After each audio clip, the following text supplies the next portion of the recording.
Welcome back to another episode of In the Seaweeds, the show where we deep dive with industry leaders and the best founders. And today it's a privilege to introduce the amazing Deepak Chugani. Deepak, welcome to In the Seaweeds. Thank you, Graham. It's so nice to see you after so long. It's great to be here in Soho in New York recording with you. Let's jump right into it. Um, Take us back to your childhood, the early years. Was there an entrepreneurial spark there from those ones? That's a good question. My parents are Indian. I grew up in Ecuador.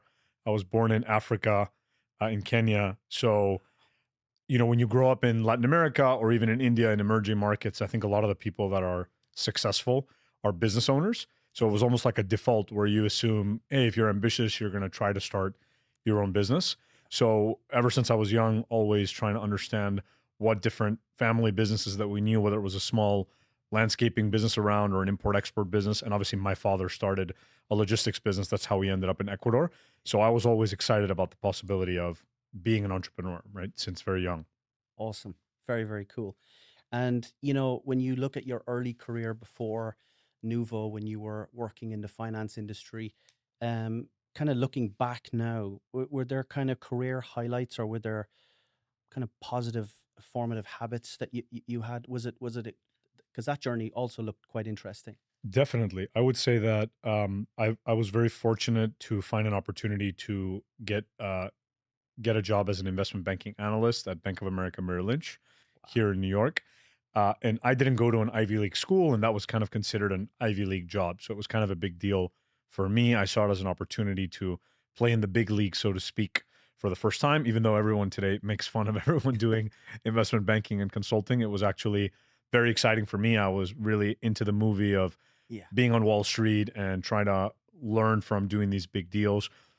To answer your question more directly, actually, funnily enough, the more time has passed, I've come to appreciate very much that first experience where, I did a year in New York and then a little bit in Mexico when I didn't get the visa. And I think anyone who's done investment banking would say something similar where it's so intense at such an early age. Now you hear all the startups talking about Yeah. 996, which is this joke of we work from 9 a.m. to 9 p.m. 6 days a week.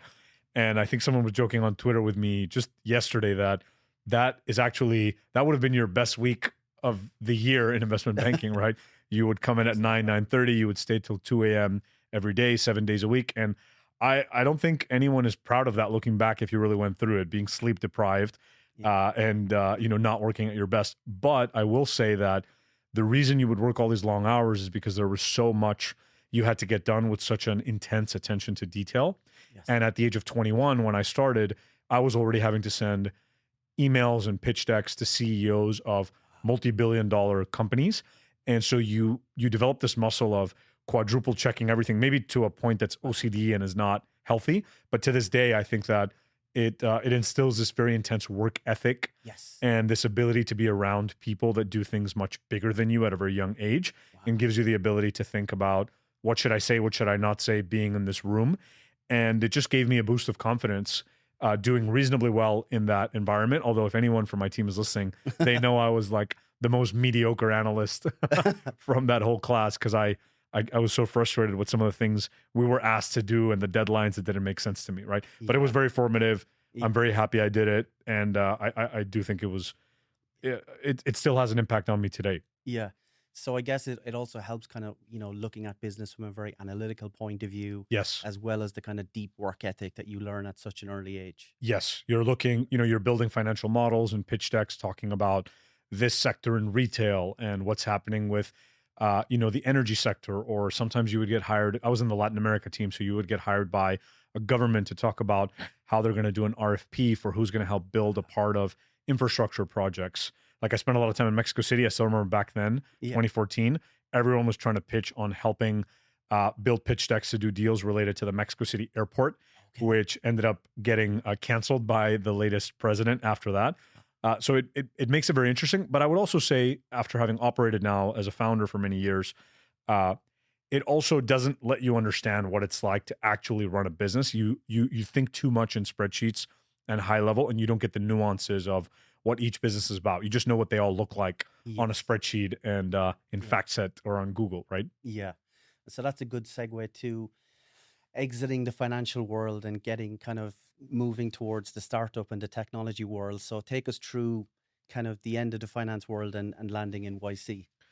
Yeah, I would say that this is one of the things I find myself telling a lot of people in their early 20s now is I think that you don't even realize, but the mentors around you play a big role. Yeah. Like, I consider you a mentor as well. You were huge in our early days. I would say going back to the finance days, just through friends of friends, I knew some entrepreneurs, Yeah. venture-backed technology entrepreneurs, and I was able, and they were thankful enough, they were gracious enough to give me a few minutes of their time every once in a while. And one of them, Sebastian Castro, who's now built $1 billion fintech business in Latin America, he was kind enough to encourage me to really quit and do things. And the other one, Kareem Mathieu, who's now the founder of Ramp, which is a $22 billion business here in New York. They were kind of doing their prior companies or transitioning right as I was a second-year analyst, and being able to catch up with them or with people in their orbit, I realized, hey, these people are a few years older than me and they're doing these amazing things. And for whatever reason, even though I had no technology background, I quit. I took my first year banking bonus and I said, I'm gonna figure it out. I'm gonna pick an idea, which by the way, I don't recommend that approach, but it ended up working out in the end. Yeah. And then when I landed on the first idea, I really got obsessed with Y Combinator. And I've said this story publicly many times, but long story short is I consumed every piece of content they ever put out. I interviewed as many alums as I could here in New York. And then eventually I applied, I got recommendations. And Jared Friedman, who I'm still in touch with to this day, decided to take a chance on me because they didn't really fund single non-tech founders. And I was also the first person from Ecuador that they funded. And all of those things were just truly life-changing. I think that is still probably one of the most important moments for me in my life, getting that phone call from YC, from Adora Chung in many, many years ago at this point. Yeah. Amazing. So you go to YC, you're working on a particular idea. You've at a certain stage raised millions of dollars and you've decided, okay, this isn't the one, I'm going to pivot to something. Take us back to that. I mean, how terrifying was that moment? It was Or very tough. I was 25 after having done YC, I think. Yeah, if my math is right. 25, I had raised $1.2 million. I had done the whole thing, the 3-month program at YC, demo day. No one wanted to fund this business. It was a recruiting business, or recruiting adjacent. And every VC hated it. So I ended up raising 1.2 million from 41 angel investors with small checks and really like grinding through these phone calls. And these are all people who trusted a first-time founder very young with this nascent idea. So only 6 to 7 months after YC, towards the end of 2018, did I decide this is not working. And even then, YC was instrumental, speaking with Dalton Caldwell and a few of the other partners about, just, hey, this is not feeling like it's going to work. I've only burned 300 or 400K. I was tried to be extremely frugal back then. And I really felt like 1.2 million was all the money in the world, right? Yeah. And when I realized it wasn't working, I remember I had already given a lot of thought to like adjacent ideas in the space. None of them were exciting to me. None of them felt interesting. None of them felt like the kind of thing that could be big after what I learned being around all these amazing companies at YC, which went on to be, many of them, very successful. My YC group had Substack and Replit, which is in the news now, and just all these companies that when you look back now, they were not obvious winners back then, but they just went on to be so big. And so I think I did whatever I could at that age, pattern matching what I felt would work. And I didn't see anything in that recruiting world. Yeah. So I let all of our 8 employees go and spent 3 months pivoting and researching ideas, tried to be methodical. And actually in one of those conferences to research, that's how I met you. Yes. And you were, I don't know if you know this, but you were instrumental in introducing me to Josh Wolf, the founder of Cargo Sprint, who ended up selling us his freight forwarder, which let us kick everything off, having traction quickly, studying workflows, and being really aggressive in that all of 2019 to get it off the ground with a lot of urgency, the way you learn in YC, right? Yeah. I remember the first time we spoke, I was kind of taken aback at your sheer energy. But I always remember, one of the things you had described, some of that, what you've just said in YC, and I think you said something like, I'm thinking about the supply chain software space, but a lot of people are saying, it's not the space to go into. Why is it? And I remember going, oh, there's such an opportunity to build great businesses, which kind of like, so you get to a stage of saying, okay, I'm going to execute on what's now Nuvo Yeah. Argo. Like what was it like kind of day one? Was it like, has the vision kind of stayed like, you've been very, very clear on cross border and the Mexican trade, and that has that kind of stayed pretty consistent over the years? That's a great question. I mean, if you would have asked me even 6 months ago, yes, we've basically just been executing on U.S. Mexico cross border trade this year with a company that we acquired called Merge Transportation. We expanded into the U.S. and our team has been, very fierce throughout the past few months, building all these functionalities to get us to the cutting edge of the U.S. market as well. So, in a way, the answer to your question is yes, it was quite consistent, but it has definitely evolved. I think when we started, we would say things like, we want to be something like Flexport, but for US Mexico. And today we would say something very different, which is, hey, we know that we want to be the partner to North American shippers that have ideally a cross-border supply chain with Mexico and Canada. But even if they don't, we've evolved to this company that has multiple products like managed transportation, customs Wow. brokerage. We've really rebuilt our entire software stack as of 18 months ago with our platform NuvoS for the age of AI. So there's constantly been moments to reinvent the company, whether it was with COVID or, the funding craze of 2021, and then having to kind of figure things out in a much tougher environment with the 3-year freight recession, and now with everything that's happened in the age of AI and expanding markets. So it stayed in general, I would say the same. Like, we want to be a large technology enabled or AI enabled now logistics company that is a great partner to shippers. But the tactics and the products and even the markets that we serve have definitely evolved since we started. Yeah. And people often ask me, I've been lucky in my career to kind of meet and talk to probably, I'd say maybe every founder. And somebody asked me recently, they were like, are there any kind of, really strong founders that keep relatively under the radar compared to their scale? And I would always, say, what you've built is unbelievable. I mean, this is a company worth, um, north of $250 million at the last raise. I mean, how does it feel when you like take a moment when you wake up in the morning and you think about like day one when you're, you know, registering the website and you're like, I built like, how does that feel? I mean, it's funny as an entrepreneur. I think other entrepreneurs will relate, including you. You actually almost never think about that, Yeah, right? You're always thinking about the next 10 fires or 10 yeah, challenges. But you asking that question makes me reflect, yeah, and it makes me very proud and excited. And I think that, once you've been around the startup world 7 or 8 years, like I have, with the pivot and with Nuvo, you see a lot of failures and you see a lot of success stories, and you realize that at least the conclusion I've drawn is a lot of it is about the journey and the growth that you personally get. yeah, So I think that, yes, I'm very proud of our scale, what we've learned how to do, the products that we've built, but then also just thinking back to me at 25, 26, not understanding investors and customers and how to build software and how to hire executives and how to run a team across the continent. And yeah, we're doing acquisitions now. And so that's the craziest part to me, is what I consider to be someone experienced in business uh, became true very, very fast, like in a matter of 2 or 3 years since starting the company. That's the part I look at most fondly. And I'm always thinking, how am I going to keep growing in the next few years so that it feels equally as steep, the learning curve, and equally as gratifying to do this thing that yeah, came out of nowhere. And that's how I think about it. Not so much yeah, the valuation, which is also obviously a nice thing at times, but yeah, I think it's just been super rewarding, the journey. And quite frankly, the most rewarding part is how many difficult things you have to overcome yeah, as a founder CEO, especially with all the volatility of freight, right? yeah.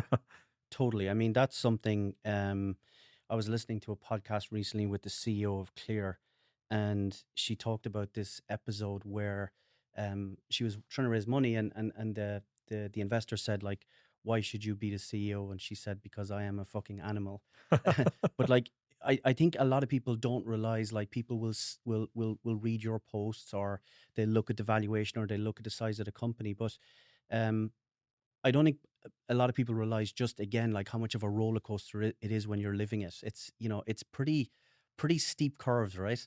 It's extremely steep, and I would say that the crazier it looks from the outside, uh, the probably 10x is it's probably 10x as crazy as you think on the inside, even when things are going well. Yeah. The highs are high, the lows are low. And that's why I'm saying that over time, you start by being very tactical. Like, how do I learn how to do this? How do I learn how to do that? You also have different motivations. I think that when you're in your, at least for me, when you're in your 20s and you get to be a founder and you're given, $75 million of capital, um, Yeah. a lot of what you think about is, am I going to screw it up? Like, what am I making the wrong decision? So people who know me will know that I'll obsessively try to reach out to people who are a few steps ahead of me. Every one of our funding rounds, we added Right. entrepreneurs that had done it before, Wow. including you. We would people that I could call and ask questions, Awesome. learning so much on the job. And so I think that the most gratifying thing after all this time is learning to be a little more level-headed in both the highs and the lows, because they are going to continue to be quite crazy. And again, I think the business model also lends itself to that with freight, where there is cyclical things. So it can be even crazier in a business like freight, where there's an operational component, there's software, there's macro things like with US, Mexico and tariffs and all that stuff, right? But I would say that definitely, I don't think people understand, unless they have friends that are startup founders who will open up, how crazy the experience can be in terms of the highs and the lows. Yeah, definitely.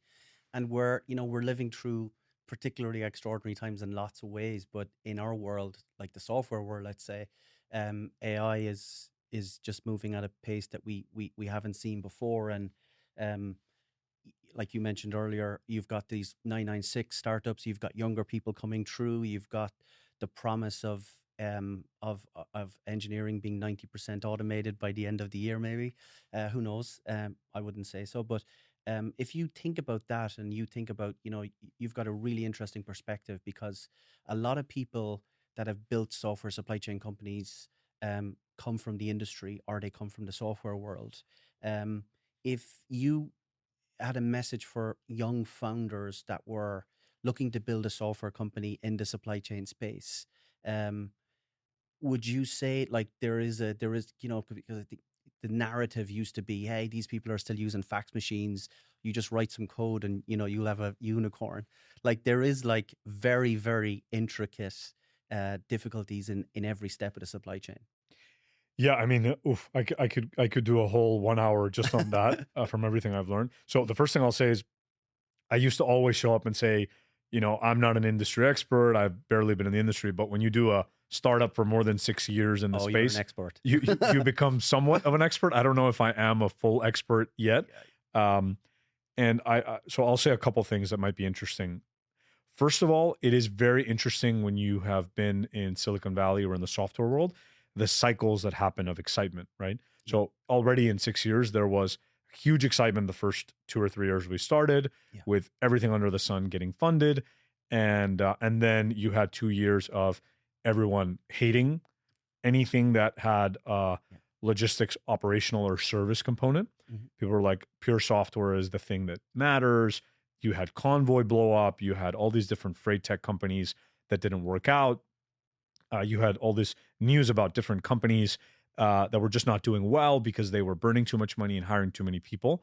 Yeah. And that's what I thought the narrative would be. And then yet again, in the past 9 months, I would say you're seeing some of these VCs. Oh, now software is commoditized, and now you have to do AI native services and AI roll-ups with M&A, and that's the only way to keep value.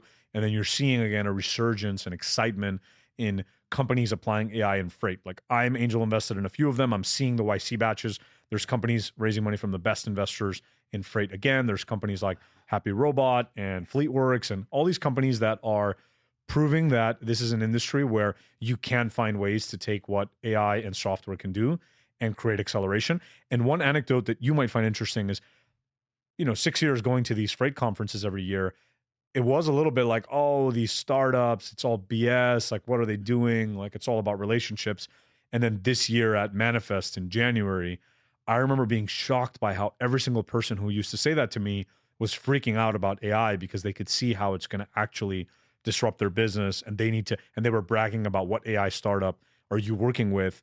And then literally 9 months later, everyone's like now has AI fatigue, right? So I didn't want to ramble on. What I'm saying is it's crazy how Super interesting. quickly perspectives change if you're really paying attention. Yes. And so my advice to founders, and by the way, it's advice I try to follow myself. I don't know if I'm always the best at following it, is I think you need to try to form an opinion on problems that you're solving for customers that are enduring, that are defensible. I think you do have to look at the competitive landscape. People used to say, don't worry about competitors, but now there's 15 voice AI startups and 10 startups doing, AI for workflow automation and freight, and all of them are raising a lot of money, like Augment. And again, there's all these companies out there. So I think you do have to have a little bit more of an eye for what can I do that's unique? What's my unfair advantage? What am I doing that positions me to benefit as the foundation models and LLMs get better over time? Yeah. And then I think you have to be thoughtful about why you might be the right founding team in the space. Quite frankly, I had a lot of energy, but I think I made a lot of mistakes because I didn't have domain expertise in the early days. And I think I'm trying to be open about that so other founders know you can't just wing it in everything. Yeah. We got here, but there was a lot of mistakes. And so I think that balance of I have a unique perspective, I know what I'm doing, and then I also understand the new technologies, the new tools, that sweet spot is very difficult. And I think whoever can figure that out can build very successful companies right now. It's a golden era right now, right, to build companies. Yeah.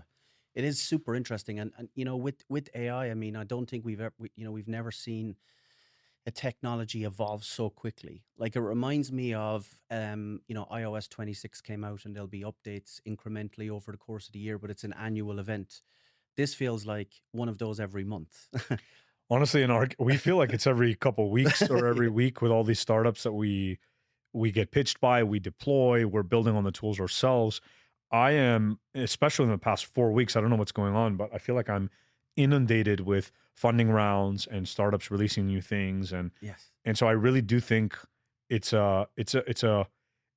there's more exuberance in AI than maybe I felt in late 2021 for just general startups.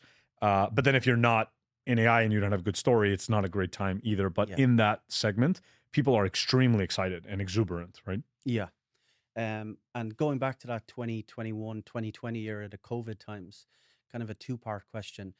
First of all, there's a kind of a narrative that COVID was a kind of a generational event for supply chain because every company in the world realized that they didn't have a great one and that they had to kind of fix it. And coming out of it, they had to spend more on digital. Is that something you kind of see and buy into? It's a good question. I mean, here's what I would say. I think that might be true for ocean and air because it was particularly crazy what happened with China, US, and freight rates went from $2,000 a container to $20,000. We would get asked that a lot because that was happening at the time and startups were benefiting. Everyone was valued on top line and gross revenue, and companies with similar scale to ours got valued at $1 billion because their revenue got super inflated with that one-off event. So I think it was more the case there, and I wouldn't be the best person to ask because we were always dealing with shippers that were talking about their North America truckload, which got inflated, but never to that level. degree. So maybe in their case, yes. I will say that there was a lot of talk about that.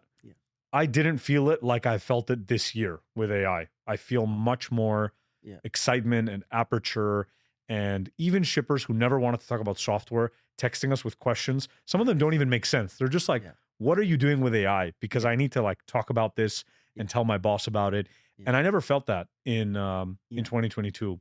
At least in our world. I do feel it all the time the past 9 months or 12 months. I totally agree. I mean, even like if you look at budgets this year, there's like a new budget, an AI budget in a lot of companies. And, it's something they're looking to spend more money on. And I think OpenAI and Anthropic have, their SaaS pricing is like 1 million, 10 million or 100 million. And they're trying to, there's so much to digitize in these medium and large companies. Totally. And I guess, same in supply chain, there's so much opportunity. There is. And I think if you see I think it's the earnings or the public reports, I don't know if it's confirmed, of Accenture and BCG and these companies that are also being hired for AI transformation, whether it's in the supply chain or not, you can just tell that there's a lot of hunger and appetite for businesses to figure out what this means for them. And there's a lot of pilots. But then I think we're already entering the age. There was this recent MIT report everyone's citing where 95% of Gen AI pilots fail. Yes. And then, by the way, we feel this acutely at Nuvocargo, where we've been building technology and applying it to our own operation and our team. So we understand, even with a company that has a DNA that's technological, that's innovative, how challenging change management can be. And we're seeing it again with the company that we acquired. Even at such a small scale, there's a challenge. I can't even imagine how challenging this is at very large companies. So I think there's an opportunity to act as a bridge for shippers and maybe large logistics companies to really adopt these tools and do it in a way that's more involved and drive results. I think that's why all these AI startups are doing forward deployed engineering model like Palantir did, or why we, with our managed transportation product, are seeing a lot of demand where shippers will say, I don't understand this AI thing. I don't want to go on a journey of hiring a TMS and looking at rate engines and looking at all the AI vendors and looking at compliance tools. And Nuvocargo, that's where our product has evolved, is we'll just do all that for you. Yes. And you will not only probably save money, but you will also leapfrog your AI adoption, if that makes sense. And I think there's an opportunity to do things like that in many different sectors, right? Definitely. I saw one of the Nuvo blogs recently, and it talked about the AI technology you guys deploy to read documents, and it's really interesting because the image that you have is an actual trucking docket, and you've literally got pen and paper and people scribbling stuff on, which is amazing. But when you think about that, and you think about, from the time a shipment is sold to the time it needs to be loaded, the transit, the time it arrives, making sure there's a proof of delivery and all that stuff. There's so much to digitize there in terms of AI. And then on the opposite side, you have, if you extrapolate the speed that we're going at with AI, and you think of 2030, which is not that far away, people say, will we live in a world where AI agents will just do everything for us? Like, how do you think about that? Like, there's a big journey ahead. Like, you think of all the documents and all of the flows that you guys have to manage. That's a great question. I don't know if I'm going to give you the best answer, but I'll give you our answer at Nuvocargo and what we see, right? So we have gotten pitched by, at this point, over 100, I think we're tracking like 110 AI startups and vendors over the past 18 months. Maybe we're on the high end of that because we like to hear the pitches. We like to speak with startups. I like helping startup founders. So sometimes if they say, in YC, will you help me pivot? Can I show up at your office and, see some workflow that I can, we will do those things because, again, I'm trying to keep up with everything that's happened since we didn't launch after ChatGPT, right? And so I can tell you that I think we have a reasonably good pulse of what is possible with the technology. I think what my team would always tell me, Deepak, I see you're getting super excited with these startups and their demos, and they look beautiful, but the last 5 or 3 or 7 or 20% of AI agents hallucinating or accuracy, like, you just can't have an error rate of 5% on a supply chain, right? Like, that will cost your customer hundreds of thousands or millions of dollars, or it will stop things and create delays like at the border. So I wanted to give that preamble, but to answer your question, we believe that a combination of understanding, do you have a system of record to read and write data that can work well with agents, where you can integrate with providers that help you build agents for certain workflows, like AI that is extracting, classifying, categorizing, and matching documents, and then having checks and balances. And this gets a little technical, but something my team has obviously taught me is there's methods that you can deploy with things like document validation or POD validation, where it's more of a scientific method and you have checks and balances instead of, I'm just okay if AI has a 5% error rate. No, you first of all, you have different checks and balances to get that accuracy rate up. And then you have a process so that when the accuracy is off or we're not sure, there's a human in the loop that can review it. And so then if you think about that, you then have to go one step further and change that human being's job description. You're no longer doing POD validation. You are reviewing the 5% of PODs that didn't successfully meet our validation. You're training the models to get better so that 93% goes up to 97 and eventually 100%. And then you might have time back that you have to dedicate to other tasks, or that team can be smaller, but those folks can repurpose their time and energy on more strategic tasks like exception management, right? So I think that's where the world is going. I think you can't just show up at a big old school company who's working on ERP, an old school ERP or an old school TMS, just build AI on top, slap it on top, and everything works great. I think it's a combination of changing roles, job descriptions, reading and writing data in a system of record that can track, event-based logic, like what happened here? Are we ready for an agent to take over of this task that I can track with a certain degree of accuracy? Who do I integrate with for things that I don't want to do, buy versus build? Yes. And then really think about your domain and your workflows to think, I think in this workflow, AI can actually do most of it, and I want to monitor what it does without hurting my customer experience. And some things, by the way, you want to keep the human doing most of the work, or at least supervising some of what would be called grunt work, so that they can continue to build deep shipper and carrier and vendor relationships. Yeah. Wow. Super insightful. And on the funding side, Deepak, you've raised more than $75 million, which is incredible. Um, has it gotten easier? Does it get easier? Does it get harder? Does what get easier? Fundraising? Fundraising? Well, look, I would say that we lived through a very particular time, 2019 to 2022. People who know me know this. We were very fortunate that all of our 4 funding rounds came together in a matter of days, if not weeks. Wow. So I think that was a particularly odd time, right? I think that if you have a clear AI story right now and your growth is exciting, you will still raise like those 2021 rounds. If it's not, or your story is less clear, or the investor can't wrap their head around why what you're doing is so well positioned in the future that we're all heading into that we don't really understand, then fundraising gets really, really difficult. Nuvocargo hasn't needed to fundraise, so I don't have an updated view per se, but I think that those rules apply, from all my angel investments and founder friends. It's if you have certain numbers going up and to the right in an exponential way, and you have a story that makes sense in the context of where the world is going, then you will raise capital. There's almost too much capital for those top companies, right? Yeah. And if you don't have those things, you're going to have a harder time. Yeah, I know what you mean. And as you've grown the business and as you've grown the footprint and, the brand is becoming bigger and bigger, I see it everywhere I go now. How do you think about, and you mentioned the acquisition recently, is that something that you think about deeply in the philosophy of growing the business, the acquisition side of things?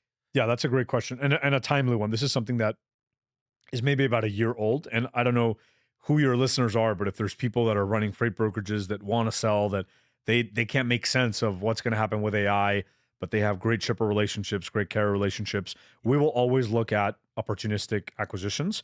And it is a strategy that we're excited to explore more deeply. When I study the companies that got really large in our space, whether it's Echo or Transplace or some of these big names, I think for all of them, M&A was a core part of their growth strategy. Yes. But we really don't think of ourselves as a company where it's M&A or nothing. It needs to be one of the levers that we can pull to add capabilities or to work more efficiently to get to the scale that we want. We almost see it as, is it better to acquire this business and bring in this entrepreneur that we're excited to work with, like Jamie from Merge, or do we think we'll get the same bang for buck just investing in more sales reps and marketing? And freight is a particular industry because if you're in a soft part of the cycle or a freight recession like we have been, you're in a moment where shippers are, even if your product is the best in the world, we hear it from all of them. They want to have less vendors. They don't want to keep adding new providers.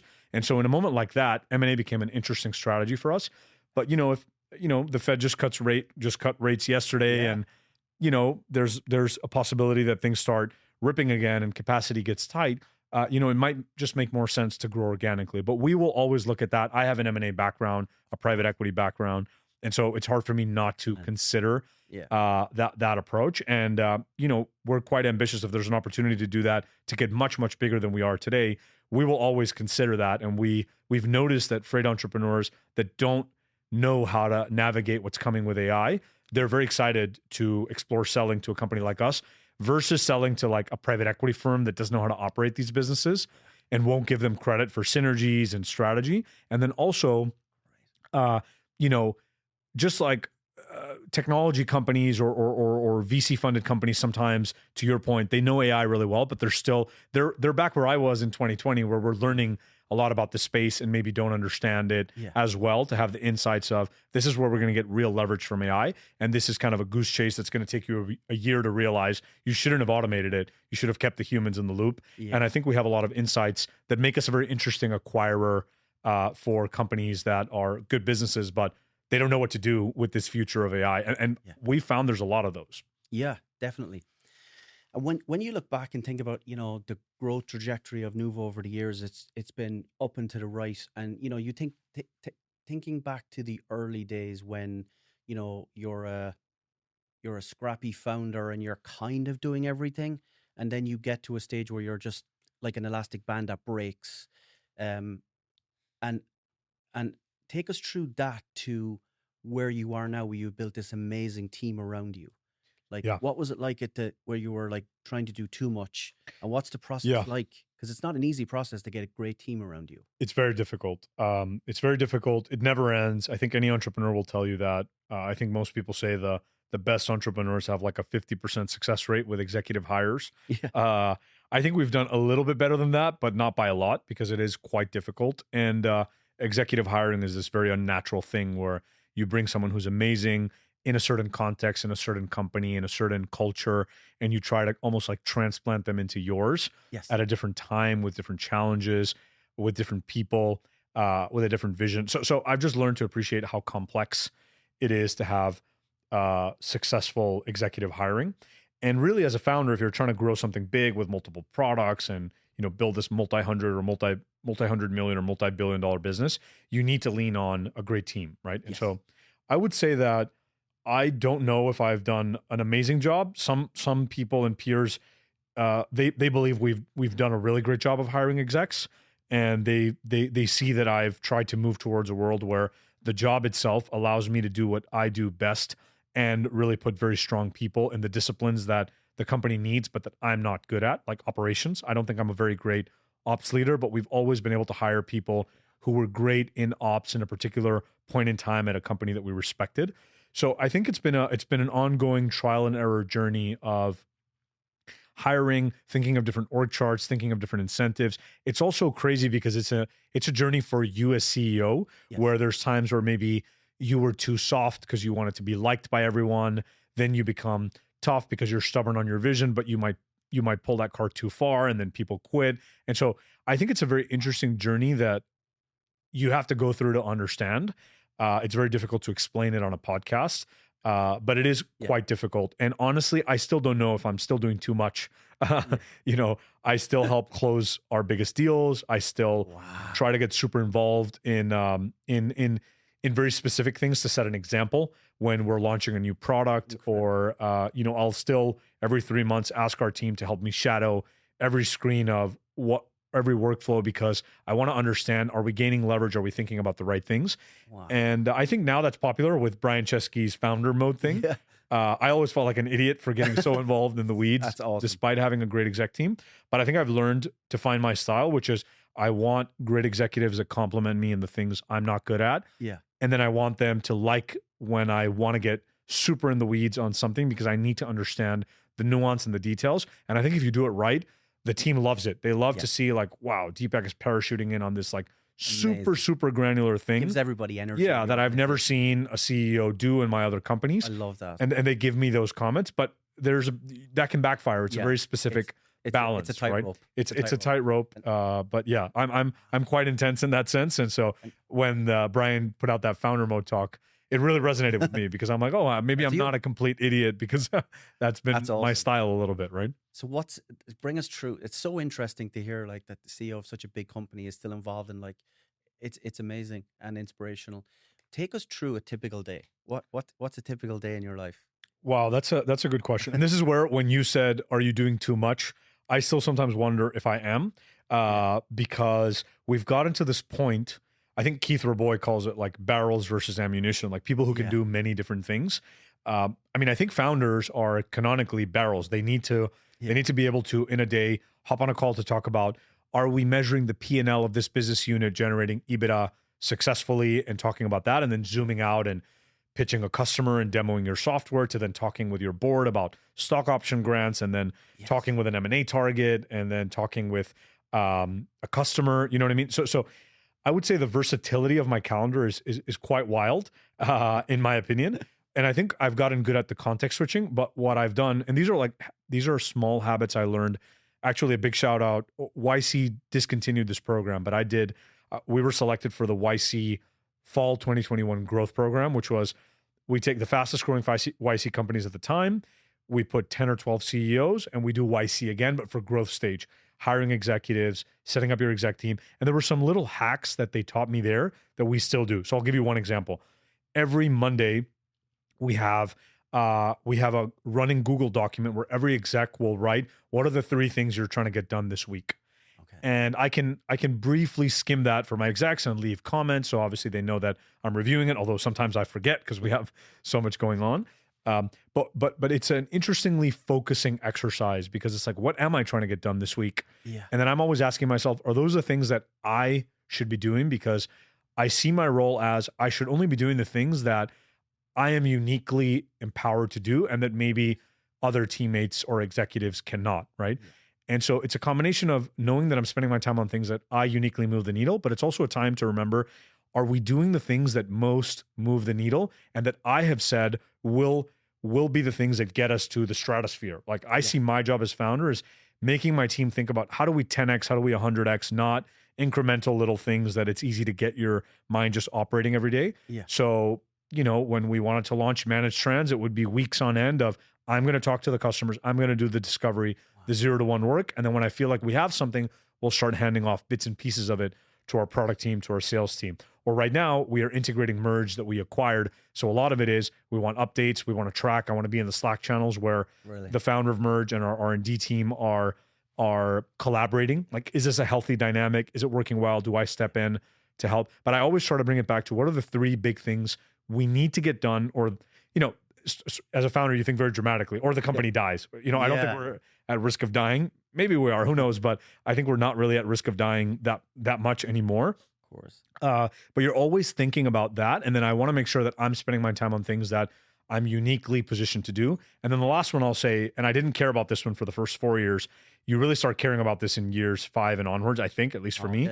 I'm also trying to spend my time on things that give me energy and that the company needs. Yes. Because otherwise, when you're a hustler and a banker, like I always characterize myself, you can burn yourself out doing shit that you hate and that someone else might love in the team, and kind of trying to work in your zone of genius, which is something I think Matt Mochari, this famous executive coach, pioneered, right?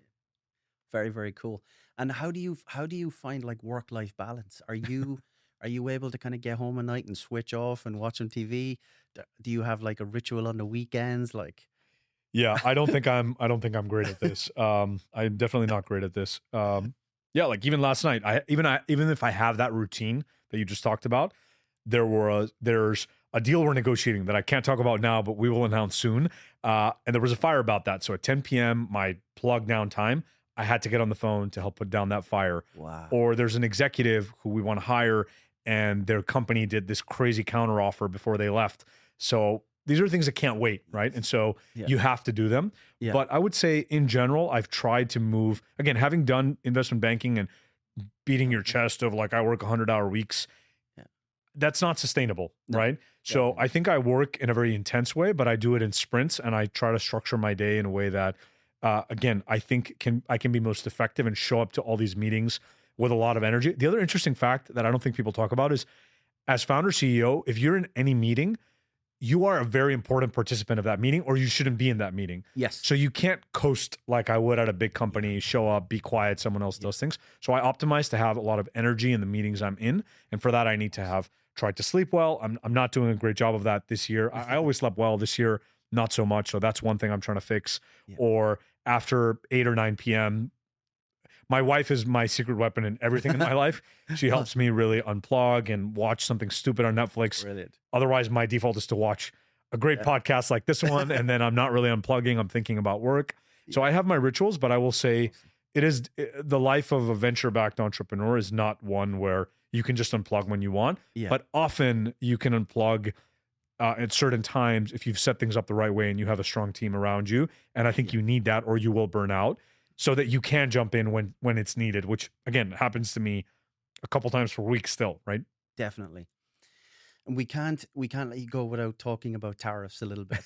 And I'd love to ask you 2 questions in relation to tariffs. The first is a general take on what you've seen, what you think might happen, and then kind of leaning in towards like, how has that changed what you're doing in Nuvo and what you're building? Yeah, this is one of those many, many counterintuitive things.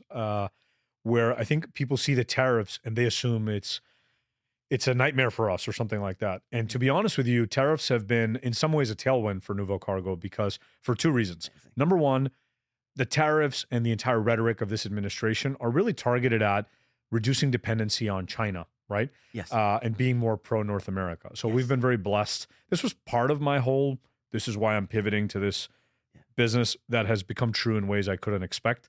Everything has become so pro North American trade Yes. and NAFTA and the USMCA and Spanish El TIMEC. Like that has actually become true. There's more and more reasons to believe, even if the US wants a pro-American agenda, they are leveraging their nearshoring allies or their neighbors, right? So that's been fine. And the second thing is when there are tariffs, ironically, I was just watching something yesterday where people were like, look, the biggest risk in startups is no one gives a shit about what you do. It's apathy. When you do tariffs, suddenly all of our value prop becomes so important. Like, you know, if you're suffering with tariffs, here's a free consultation with our customs team. Excellent. They'll help you understand what's going on. We have detailed visibility with our technology on SKU data, helping you understand, you know, there's some products that will just pay zero duties before. And now, even though there's a 25% tariff, there's a multiplier on that for other numbers. And now you don't even understand if your business can make money importing these products. And so we can help customers navigate that. We also have a lot of visibility at the border to help understand, even those days before the tariffs go in effect, which ones of my shipments are going to cross without tariffs. So I can do the math and accounting internally. Wow. So tariffs have not been bad for us. And now with the acquisition of Merge, our business is still predominantly moving freight in North America, in the US. So we are fine, we're benefiting, and we're trying to just be a great partner to our shippers and our prospects and our customers more than anything, right? Yeah, awesome. And has it kind of caused you to change the technological roadmap? Have you said, like, you know, we need more features and products around kind of, as you mentioned, like helping customers understand what the difference is in products, because these things are happening so fast? Yeah, I would say in some ways, yes, but in general, no. And the reason I would say that is because once you've been doing this for the amount of years we have, you do start developing an opinion of like, okay, I've heard that feature request 10 times from customers. Yeah. So for example, should we build something unique to tariffs? The reality is the roadmap already contemplated how can we have extremely quick visibility from these endless email threads in customs, identify border visibility, and we have a free border AI agent that we built without the tariffs, just to give you visibility at the border that had been in the works for so long, where you just CC an AI agent, and now you have full visibility without needing to hire us for customs, understanding what's going on at the border, what are the milestones. And we also have in our managed transportation product a control tower where we use AI to understand not only the what you're paying for freight, but what's inside the truck at a SKU level, so you can calculate landed cost. So those are all things that help a lot in the tariff situation, but they were already on the roadmap or they were already built out. Excellent. Because we know what we want to build and we have an opinion about what adds value to our customers, right? Yeah. Awesome. Well, thank you so much, Deepak, for an absolutely energizing and inspirational conversation. Thank you for joining me today. I want to say thank you to you with all your podcast listening. You helped me when I had really nothing. I just showed up to a conference asking people for advice and help, and you were motivating and inspiring, whereas a lot of people were skeptical and cynical. And your introduction to Josh was game-changing. He's been an incredible partner, and very proud of everything you've built as well. So thank you for having me. Thank you for joining us. Thank you very much.